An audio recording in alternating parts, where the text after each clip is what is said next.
महिलांना याचा मोठ्या प्रमाणात म्हणजे त्रास होतो. काय आव्हान असणार आहे तुमच्या दुकानदारांना?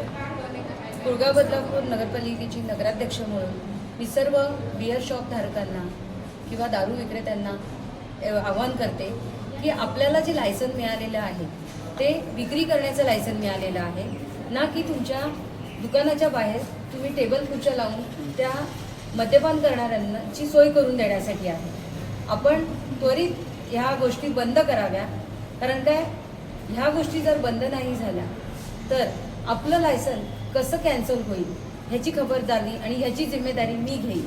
कारण काय तुम्ही जे बाहेर मद्यपान करायला लोकांची सोय करून देता त्यामुळे विभागातील शहरातील त्या रस्त्याने जाणाऱ्या येणाऱ्या महिला वर्ग असो इतर जे नागरिक असो त्यांची असुविधा होते. त्यांना कुठेतरी या बाबतीत थोडंसं इन्सिक्युअर फील होतं आणि त्याचबरोबर जर बाहेर प्यायला बसले की त्याच्यामध्ये कधी कोणामध्ये वादविवाद होतात, भांडणं होतात आणि त्याचं रूपांतर एक हाणामारीमध्ये होतं. तर अशा गोष्टी बंद व्हाव्या. ज्यांना जर दारू प्यायची असेल तर त्यांनी तुमच्या दुकानातून विक्री करावी आणि घरी जाऊन प्यावी, ना की किंवा हॉटेलमध्ये जाऊन प्यावं. पण रस्त्यावर कोणीच अशी दारू पिणाऱ्यांची सोय करू नये असं आज महाराष्ट्र दिनानिमित्त मी तुम्हा सगळ्यांना सूचना देते आहे. लवकरात लवकर ह्या गोष्टी बंद व्हाव्या. लवकरच आम्ही ह्या गोष्टीपासून कारवाई चालू करणार आहोत. उद्यापासूनच आम्ही ह्याचा सर्वे चालू करणार आहोत.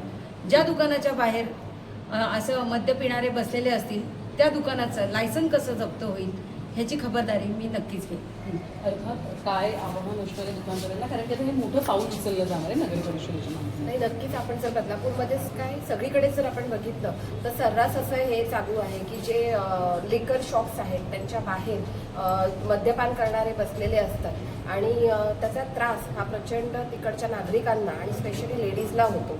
बऱ्याचदा हे शॉप्सचे गाळे एखाद्या मोठ्या सोसायटीमध्ये असतात किंवा सरस रस्त्यावरती असतात. त्याच्यामुळे आणि हे कुठेतरी आपल्या बदलापूर शहराचं वातावरण दूषित करण्याचं हे आहे आणि महिलांना कुठेच ह्याच्यामध्ये सुरक्षितता वाटत नाही. त्याच्यामुळे ह्या सर्वच जे लिकर शॉप्स आहेत त्यांना आम्ही आव्हान करतोय किंवा त्यांना या सूचना देतोय, कडक सूचना देतोय की उद्यापासून किंवा आजपासूनच हे जे बाहेर शॉप्सच्या बाहेर जे टेबल वगैरे मांडून आणि जे लिकर घ्यायला जे बसतात ते आजपासून बंद झालं पाहिजे. नाहीतर त्यांचं लायसन्स आम्ही आपल्या रुचिताई घोरपडे आहेत किंवा आम्ही आणि आमचे नगरसेवक आहेत तर आमचा हाच प्रयत्न असणार आहे की त्यांचं लायसन्स कसं रद्द होईल. आणि दुसरी गोष्ट म्हणजे आम्ही पोलिसांची पण मदत घेऊन यांच्यावरती दंडात्मक कार्यवाही कशी होईल हे देखील आम्ही बघणार आहोत, कारण कुठेतरी ह्या गोष्टी सगळ्या थांबायलाच पाहिजे.